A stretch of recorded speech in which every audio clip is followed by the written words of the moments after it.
Yeah, Good morning. Uh, morning. good morning. Welcome to the first of our webinar series on the Corona crisis in the context of Philippine business. Um, Thank you all for allowing us to spend some of your time today. We hope that in the content that we provide today, it proves useful to you and provides some value in this challenge that we are all facing. Feel free to post any questions during the presentation. We have allocated some time at the end to answer them. Our goal is to provide some insights on what we've been seeing in the market and share how we've been responding to the challenging market conditions. Since it's our first of a series, it's designed to take some broad strokes on the topic of business in the Philippines. In the succeeding webinars, we will do a deep dive in specific industry verticals and sectors. Look out for those invitations, and we hope to see you there too. My name is Elmer Tagarino, and I am president of AFDigtal. We are a gold certified partner operating in the Philippines, Australia, and the APAC region. And we are very fortunate today to have with us a partner from our Ohana, Juancho Jerusalem. He is a vice president at Salesforce, responsible for the marketing cloud business. He is 100% Filipino and has been with the Salesforce business for nearly 4 years now, and he is joining us from Singapore. Thank you for being with us today, Juancho.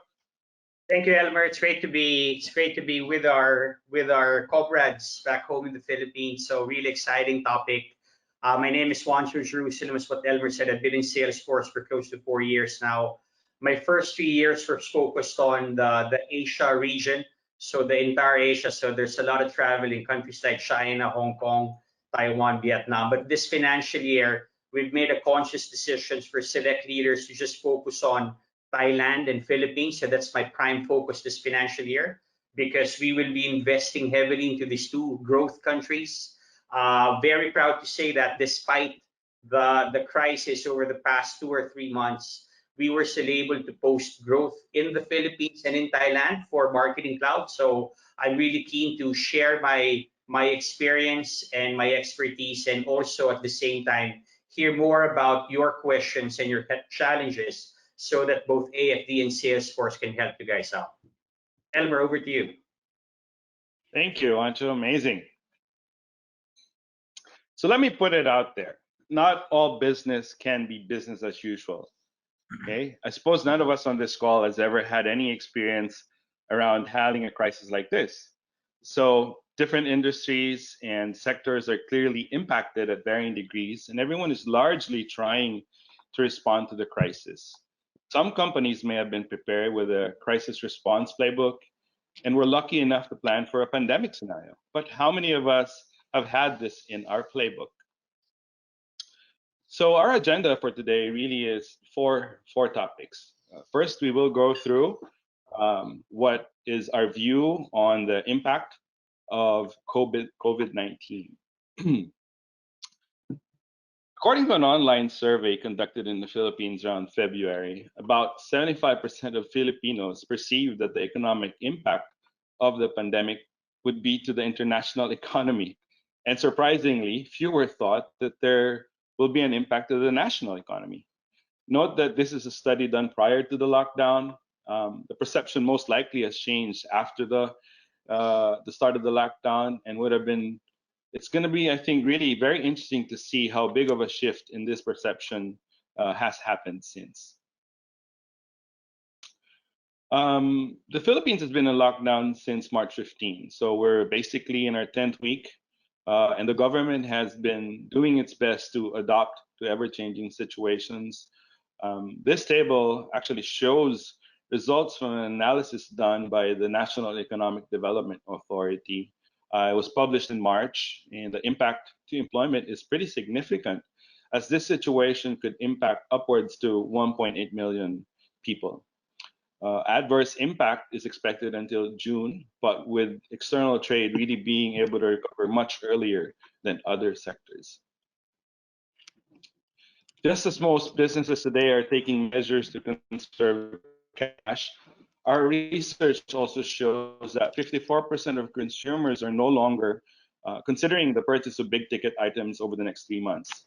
Since the situation is still evolving, the short-term impact can certainly translate into the medium-term and long-term rather quickly. Purchasing trends are changing dramatically. It's surprising to see, well, maybe not so much surprising that tier one products, survival products are somewhat expected because people are, stocking up on food and beverages. Since the COVID-19 outbreak calls for social distancing, you've all heard on the news, people have started to buy more personal care. In other countries, there's been a lot of fanfare about, the lack of toilet paper, but there is some psychological explanation why people, try to build a buffer stock because they were basically told to prepare for, more time at home, and that resulted into a temporary shock.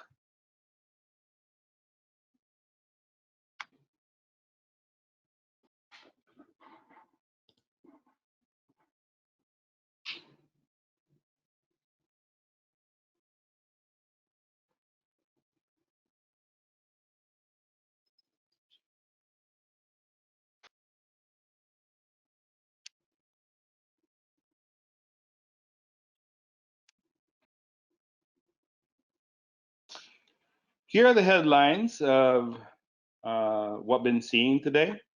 Um, I think it's also pretty clear that a lot more people have subscribed to online entertainment, and you can also see brands like sanitary brands have benefited most in this time.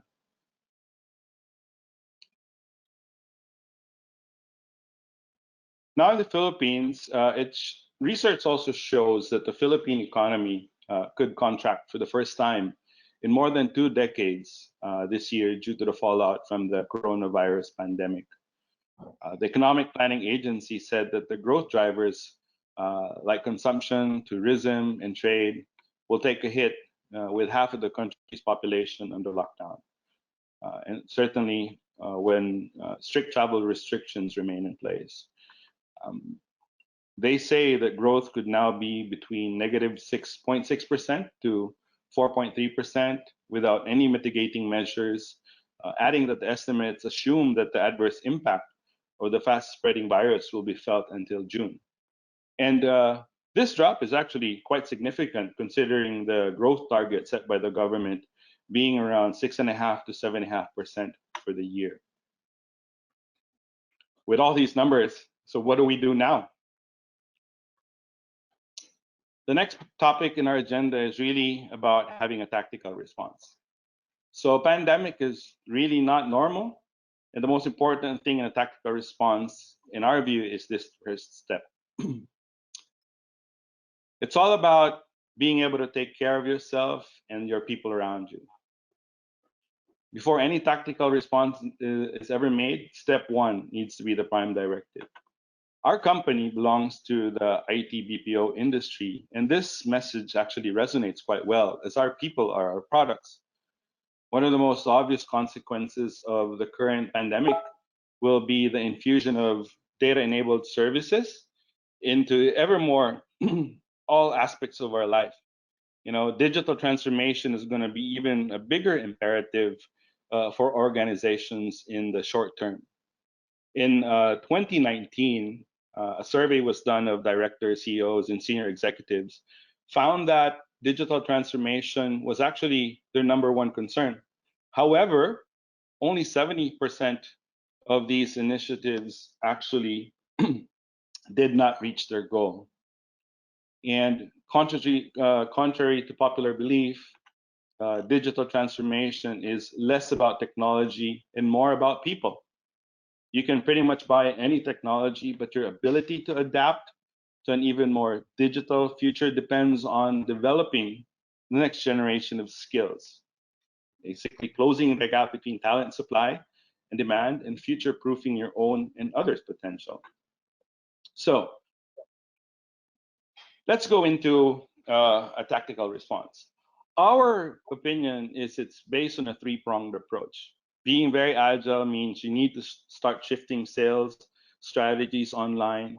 you need to have a digital initiative, and of course, you need to refocus your team on opportunities.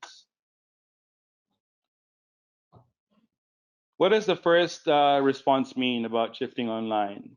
Right? On this first one, many of us on this call today probably do have a strategy online. It's there's been a sudden growth in activity on Facebook's marketplace. Even chat groups like Viber, WhatsApp have been fashioned into a means to sell. Um, it's happened rather quickly and organically, and are only able to find products or solutions when you get invited to this group. So it's been a good immediate solution, and probably the only one most companies have because of this sudden shift. But the experience can certainly be made great.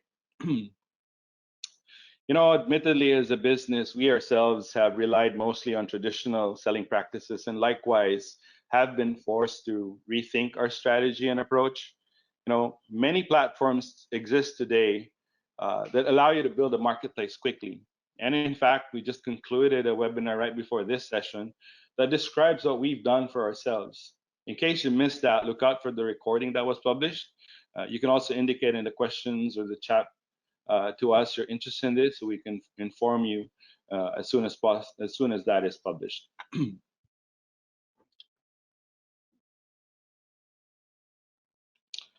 So going back to the list, the next item is about starting a digital initiative. So how many of us are actually on social today, right? If you haven't been on social, get on that particular platform, right? We hope all of you have taken the next step and trying to utilize what's available today. So I think when you're doing a digital initiative, you need to define the most effective ways to really communicate with your customers. And underlying all that is really empathy, right? And if this is the first time you've ever done a digital initiative, I cannot overemphasize enough the need to always optimize, optimize, and optimize. So our company, as a Salesforce partner, does use a similar platform on social. And we did a little bit of a study and a scan of what people are talking about globally. And this actually shows you a heat map of the keywords. I guess you see there typically what you expect: coronavirus, COVID-19, healthcare, the economy, right? This is chatter that's top of mind and very important to people. And these are certainly what you'd expect. Now, if we shifted our scan to the Philippines, we see similar results. Although surprisingly, and some of the topics are around the government, and you see some keywords that are quite interesting that they pop up on the heat map there. Further, if you look at the data, you're looking at thousands of people talking in the Philippines, and you see a spike in the volume trends clearly happened around when the lockdown happened, and then sentiment analysis shows that it's largely inclined to the negative, right? It's a bit unfortunate now we couldn't do something live, but we're happy to connect with anyone that's interested so that we can show you how this is done. And in fact, Salesforce has a Salesforce Care package that I believe Wancho will be talking about at the end of our talk, so that you can also reach out and take advantage of the tool. And I think they're giving it away for free for a period. Okay, so the last item really is about going back to the original topic of the team, right? So we all need to refocus the team towards opportunities. Okay, take away the focus from fear and panic and talk about opportunities amidst the crisis that is happening. Right. Okay, just to summarize, these are the three tactical responses that we believe for companies that are experiencing the situation now need to have front and center. And I will go to the next topic to focus on the opportunity. So really, when it comes to opportunities, it's about several questions to ourselves, to your customers. You know, first and foremost, really is about how can I be of service, right? We're all in business, you know. In our case specifically, we're a consulting practice, so we always ask our questions. We go back to our customers, what can I do for you? You know, many companies have taken internal initiatives to help their employees, their customers, and their partners. Um, the other question really is about structure. What kind of structures do you have in place? So, as I mentioned earlier, this is the time where probably most companies that were not prepared with any type of playbook as it relates to the current situation are asking themselves today, you know, is this the right time to prepare for potentially an extension of the whole situation? So ultimately, you know, I believe that it's about what are the extra steps that you should be considering, you know, in order to go to your customer and go above and beyond. Nowadays, I don't think it's about selling. I think it's the empathy is important. Therefore, the relationship is something that we need to invest on so that we continue to build an enduring relationship with our customers. Right? Okay, so I will shift you over to Juancho so he can share what Salesforce has been doing, and I hope you guys get excited about what they have in store. Awesome. Thanks, Juancho, Elmer. to So, you. guys, thanks again for keeping on track. So again, my name is Juancho Jerusalem. I'm Vice President for Marketing Cloud Business in Philippines and Thailand. But essentially, the aim of Salesforce is to help the Philippines business back on track. So you know, sometimes when we're overwhelmed by a crisis, we sometimes don't know where to start. So I'll give you a very pragmatic approach from Salesforce so that you can adapt to the crisis, so that you can be stable and eventually reopen your business when lockdowns are over. And then my forte, I can personally help you grow your business. So let's go to track one, which is essentially about stabilizing back your business. Like what Elmer said, I'll be showing you some cool free software that you can utilize for a period of time so that you can mitigate short-term risks, so that you can keep your employees intact wherever they're working, and so that you can stabilize your operations. Essentially, with the Crisis Response Center, you can protect and run your business during the lockdown. So I know that the lockdown has been extended in NCR and in Cebu, but essentially a lot of companies around the globe are now looking at reopening back, making sure that Salesforce will be supporting them in planning, in orchestrating the workforce, and essentially give them a command center that will allow them to see logistics, that will allow marketers to be on top of marketing data that they can interpret, and essentially prepare them for the most important bit, which is turning your business from red to green. So it's all about accelerating your change, making sure that you're adopting to the new normal, and Salesforce making you equipped in the next phase. We've all heard that it's not the CEO, it's not the CIO, nor is it the CTO who is responsible for digital transformation. There's been a big shock with COVID-19 coming to play and essentially forcing all the businesses to be digitally transformative. And this is where Salesforce will be helping you out. Next slide, Elmer.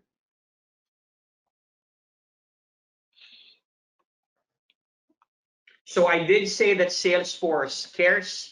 If you want to visit the link down below in the Learn More part, we are here to make sure that there's still continuous synergy with the leaders, with the employees, so that you can better serve your customers. In the Philippines, we've actually helped a number of companies already.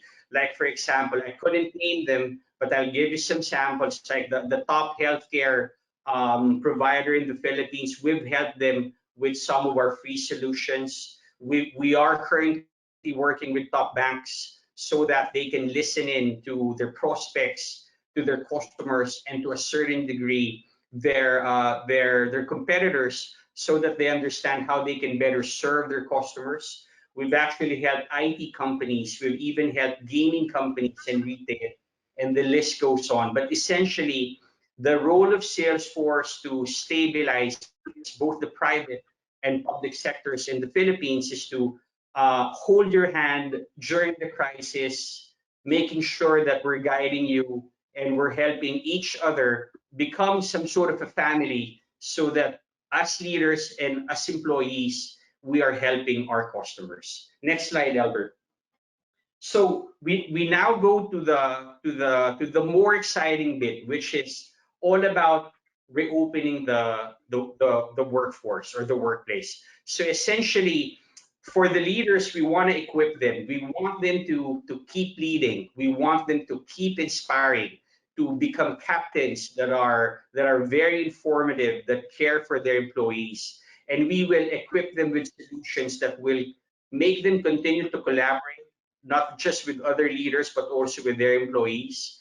And how good is it if people like myself who are here in the Philippines, that sorry, here in Singapore, but can still continue to sell from my home, sell into the Philippines, service our customers remotely, continue to market and continue to learn and be productive. I think that's a very empowering situation that Salesforce can arm you as we attempt at reopening the workplace.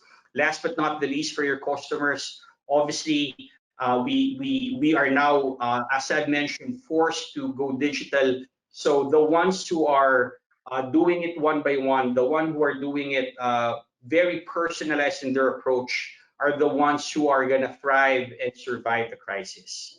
So to sum it all up, next slide, Albert. It's all about being pragmatic. Yes, it had been very overwhelming for a lot of the companies over the past couple of months. We've seen a lot of companies that have closed, that have really that have let go of their employees, particularly in the Philippines, or also in the US. But from our perspective, we are here to give you a pragmatic approach and give you a clear and sound and structured roadmap, so that you can rapidly respond with resiliency, so that you are able to first stabilize. We're helping you with that. You're able to reopen. And more importantly, the most exciting part, when all the economies rebound, Salesforce will be helping you out, grow back your business, and like what I've mentioned, turn you from red to green. That being said, I want to hand it over now back to Elmer so that he can finish the rest of the presentations and hopefully make some room for some Q&A. Over to you, Elmer. Thank you, Wancho. That's amazing.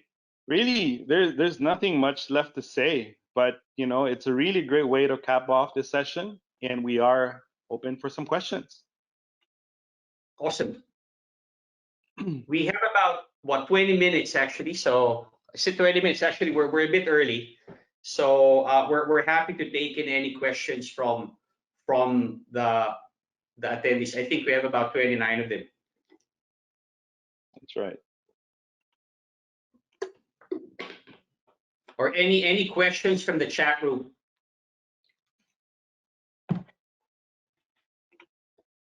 I'm just checking a bit.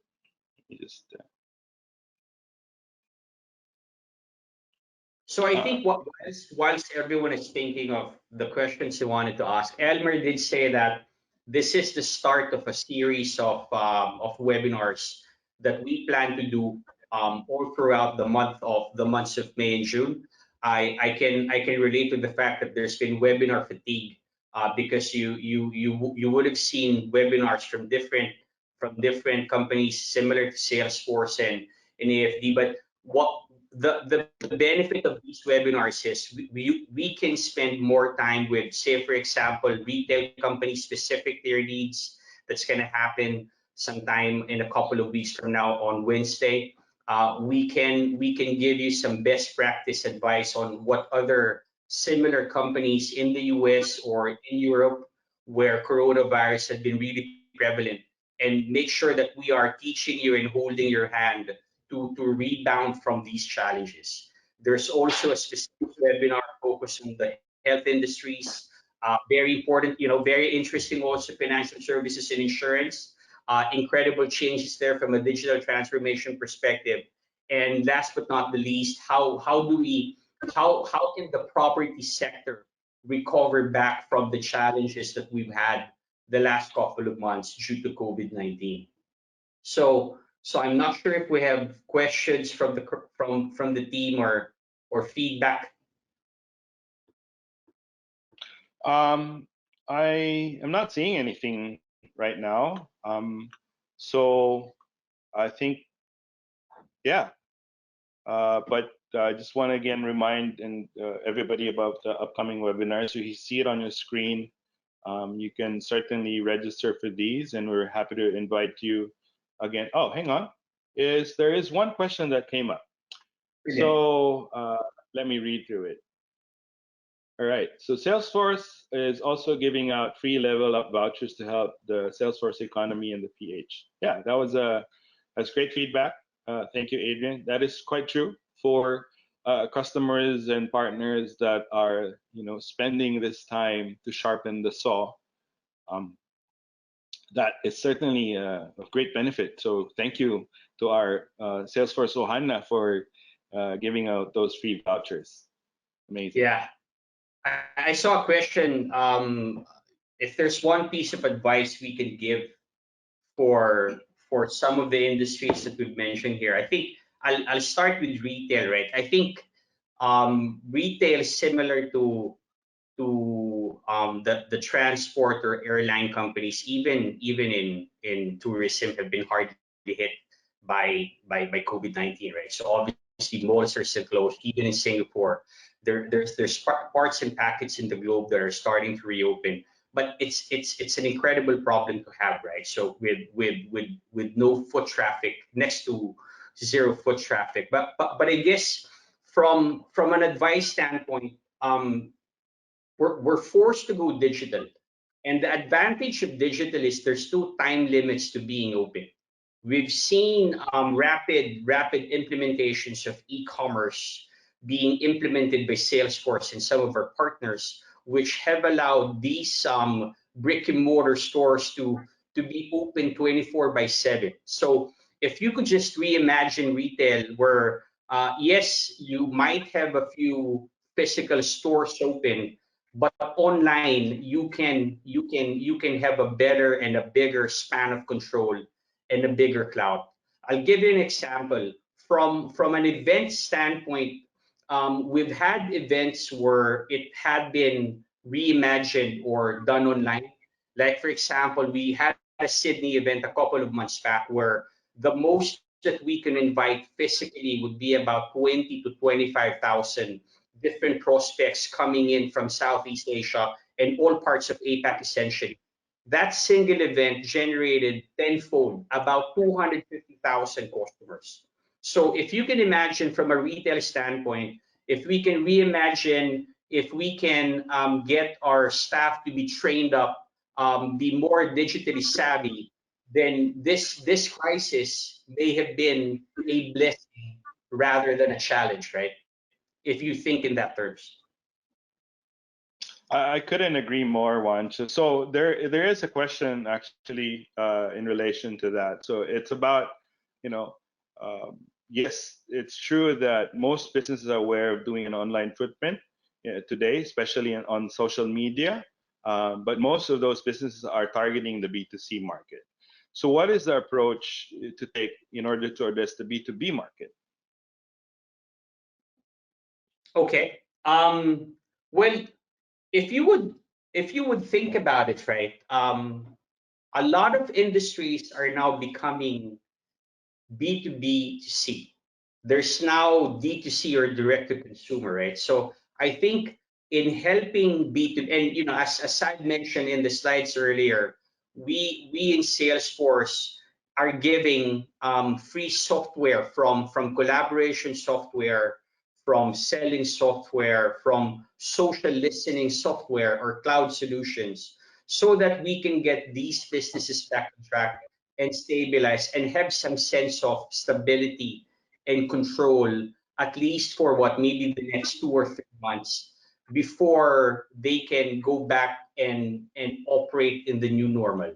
I think there's definitely a lot of learning and a lot of challenges that businesses have seen as brought about by COVID. But from a Salesforce standpoint, we continue to listen. Trust is our number one value, so we continue to listen to our customers.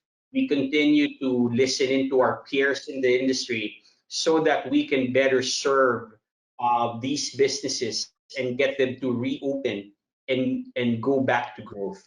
A perfect example is during the crisis, we formed work.com, which is, if you can visit that, that'd be amazing. It's very simple. Work as in working, trabajo.com, work.com, and you could visit and you could see a wide array of packaged solutions that will give you, again, a pragmatic approach how to recover and how to be successful in thriving times. And these events in the insurance industry, they call it a hundred-year experience. I'm certainly hoping that this won't happen again, even in the next 100 years. But in essence, there's a lot of learning from this crisis. And Philippines, we like bayanihan. We're always together. If we can work together hand in hand like a strong Ohana family, then I'm pretty sure will be successful in the next coming months and years. I couldn't agree more. And there's also a related question, Wancho, on about tips on how to sustain, actions that have been done today. So, that pillar that you mentioned earlier about sustaining the business. Any thoughts around that? Sorry, sustaining the business. I think you know there's a lot of chatter about social distancing, right?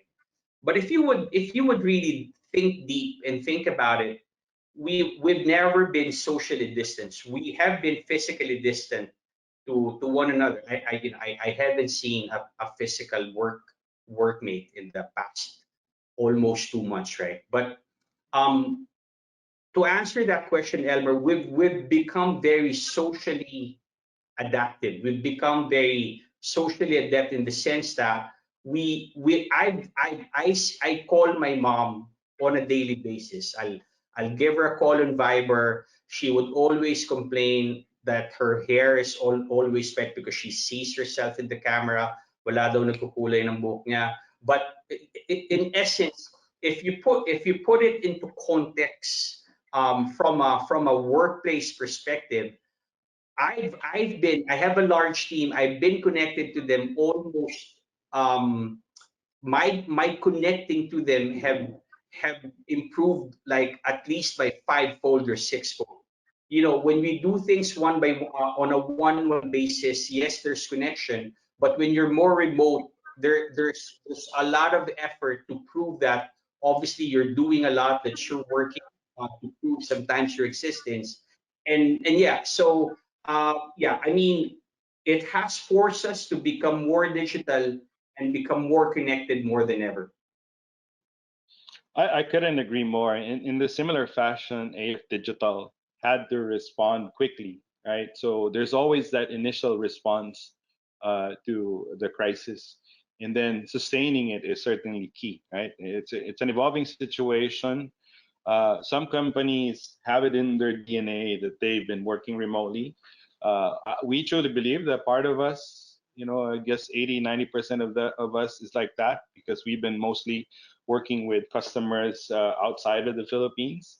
And it's been something where communication always key. Our ability to collaborate using Salesforce tools and platforms has really made this ability for us to keep connected, helping customers and employees find information fast has really been able to sustain us in this time. I have an interesting question here also as it relates to maybe potentially around the care packages. So they're a Yeah. startup, and the question is really how can Salesforce now help startup businesses like themselves because they're small? I think it's a great opportunity. So what are your thoughts, Juancho? That's a great question. And I think, like what I've said, there's a big focus for us to help stabilize companies. I feel very fortunate to be working for Salesforce because we have a very strong financial model. So essentially, we're in the subscription business. So essentially, the funds that we're using now have already been paid upfront last year, right? So that's the reason why in San Francisco, as an example, there's a big drive for us to hire more than 2,500 employees, even in times of the crisis. But going back to your question, I mean, a perfect example is smaller companies can be turned online from a social standpoint, so that you can listen in to what's happening there in your specific industry, or listen in even to your competitors. And we can set that up for free. We can get you up and running and use that software for about 3 months, and hopefully within that timetable, if you are now confident, if you are confident to reopen and grow the business, if you want to transition from a free to a paid subscription, then we can also help you with that. Another example is we can give you the smarts from a marketing data analytics perspective. We can help you understand and crunch marketing data so that you can interpret it back to your workplace, and make an understanding on what to do next based on the data that you see outside, that's not residing from your offices. Hopefully that answered the question, Elmer. Great. So I think we have time for one last question, and this one is rather intriguing because it's about the health sector. So, he's saying that, we've heard in the news that our health sector has been quite behind compared to the rest of the world, especially in going digital. So I know Salesforce takes care of different verticals, healthcare in particular, response to the pandemic. In fact, ourselves, we have a few customers in Australia that we've helped set up the COVID-19 packages so that they can take advantage of what that solution provides. What are your thoughts, Manch, around companies in the healthcare sector? Is Yeah. there something that Salesforce has in place that they can help jumpstart some of them to become more digital quickly? Yeah, absolutely. No, that's a great point, Elmer. In fact, at the before the crisis broke out, we have, as a leadership team, have been aware that the ones that we needed to help the most would be in the healthcare industry. Obviously, you've seen a lot of ads about people, raising their hands, clapping their hands in support of all the nurses or the doctors, all the support teams that are geared towards the healthcare industry. In the Philippines, like what I've said, we've helped the number one healthcare provider to be up on their feet. They're using Service Cloud and a few other solutions that we're working on, that we've offered to them. But in essence, that's the private sector. From our perspective, we've also been very aggressive in finding a way so that we can help the Department of Health in the Philippines and in other parts of Southeast Asia. So we have been very aggressive in showing them how can technology be utilized, how can technology be harnessed and be used so that it can help it can help your citizens to be safer and to feel protected during the crisis. Obviously, in Australia, in the Philippines, I know Philippines might be a bit behind, but we're getting there. We've been proponents of contact tracing in states like San Francisco and New York, here in Singapore definitely, and in Sydney. And it's something that we're continuing to socialize to the Philippine government so that we can help the government have a positive impact in touching the lives of Filipinos. Amazing.